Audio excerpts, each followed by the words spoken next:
எனக்கு மேலாக ஒரு தெய்வம் இருக்கு என்றால் அது யார் என்று கேட்டால் சூரியன் என்னுடைய வலதுகன், சந்திரன் என்னோட இடதுகன்.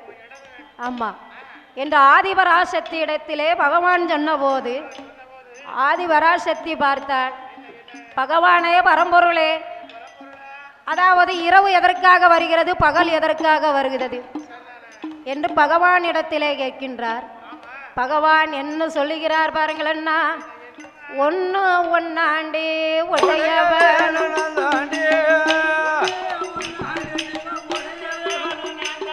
எம்மா ஒன்னு ஒன்னாண்டே உடையவன்,